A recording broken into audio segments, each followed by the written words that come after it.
Selamat pagi dan salam sejahtera kepada saudara Syed. Hari ini saya akan membentangkan tajuk bahasa Melayu sebagai bahasa ilmu realiti atau retorik. Persoalan utama ialah yang ingin saya bincangkan ialah sama ada bahasa Melayu benar-benar berfungsi sebagai bahasa ilmu dalam pendidikan tinggi atau sekadar slogan dasar semata-mata. Untuk pengenalan, bahasa ialah medium utama penyebaran ilmu. Untuk seterusnya adalah pengenalan. Bahasa merupakan medium utama dalam penyebaran ilmu pengetahuan tanpa bahasa. Ilmu tidak dapat dikumpul atau disusun dan dipindahkan kepada generasi seterusnya. Dalam konteks Malaysia, bahasa Melayu bukan sahaja bahasa kebangsaan dan bahasa rasmi negara, malah mempunyai potensi sebagai bahasa ilmu. Seterusnya adalah konsep bahasa ilmu.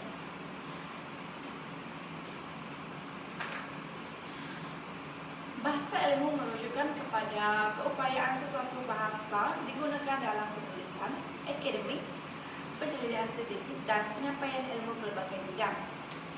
Menurut Asma Haji Omar, pembangunan bahasa ilmu perlu bergerak seiring dalam pembentukan intelektual masyarakat. Ini bermaksud jika sesuatu bahasa tidak berkembang dalam bidang akademik, maka perkembangan pemikiran ilmu masyarakat juga akan terhad. Seterusnya ialah realiti pelaksanaan. Dari segi pelaksanaan, bahasa Melayu telah lama digunakan sebagai bahasa pengantar di sekolah kebangsaan dan industri pengajian tinggi awam, terutamanya sekitar tahun 1970-an hingga 1970-an. Namun begitu, dalam konteks semasa, penggunaan dalam pendidikan tinggi tidak sepenuhnya menyeluruh, khususnya dalam bidang sains dan teknologi. Seterusnya, dominasi bahasa Inggeris. Dalam era globalisasi, bahasa Inggeris malah menjadi dominasi penerbitan jurnal antarabangsa. Kebanyakan penyelidik memilih untuk menulis dalam bahasa Inggeris bagi memastikan kajian mereka mendapat tervis dan kelebihan global. Kajian ini mewujudkan fenomena anti bahasa dalam sistem pendidikan tinggi Malaysia. Seterusnya ialah peranan Dewan Bahasa dan Pustaka. Dalam usaha memartabatkan bahasa Melayu, Dewan Bahasa dan Pustaka memainkan peranan penting dalam membangunkan istilah saintifik dan penggunaan bahasa rasmi. Namun cabarannya ialah perkembangan teknologi yang terlalu pantas, kadang-kala melebihi kadar pengenalan istilah baru. Seterusnya ialah bahasa Melayu dalam Undang-Undang Sains Sosial.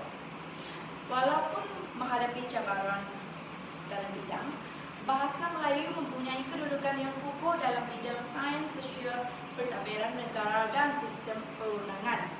Dokumen rasmi kerajaan dan sistem kehakiman menggunakan bahasa Melayu sebagai medium utama sekaligus memastikan aset maklumat yang adil kepada rakyat.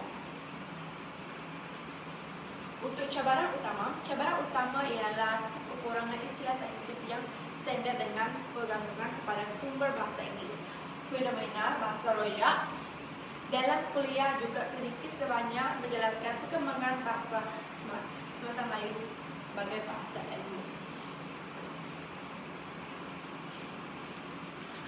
Untuk data sokongan, menurut laporan UNESCO, penggunaan bahasa ibunda dalam pendidikan mampu meningkatkan kefahaman pelajar dan mengurangkan jurang pencapaian akademik.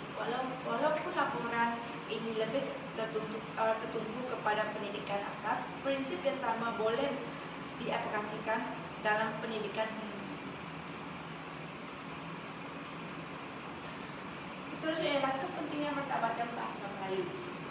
Bertambahkan bahasa Melayu sebagai bahasa ilmu penting untuk mengukur identiti nasional dan jati diri masyarakat. Selain itu, penggunaan bahasa Melayu juga dapat meningkatkan asas pendidikan kepada pelajar daripada pelbagai latar belakang.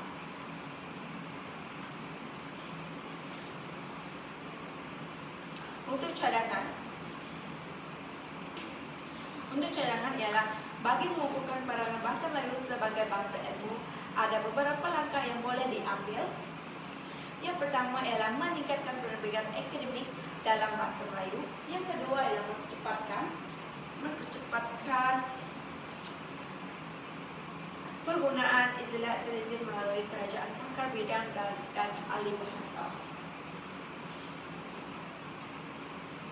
Yang ketiga ialah melaksanakan polisi bahasa yang seimbang antara bahasa Melayu dan bahasa antarabangsa. Yang keempat ialah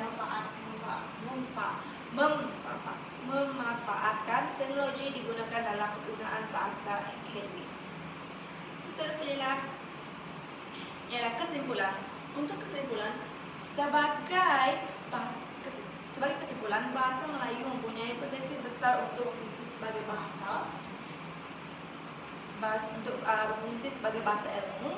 Namun dalam realiti semasa, statusnya masih berada dalam fasa perkembangan, khususnya dalam bidang sains dan teknologi.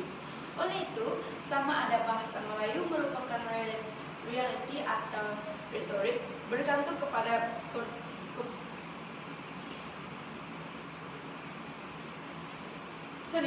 kiriman dasar, sokongan industri dan kesedaran masyarakat. Dan sekian, terima kasih.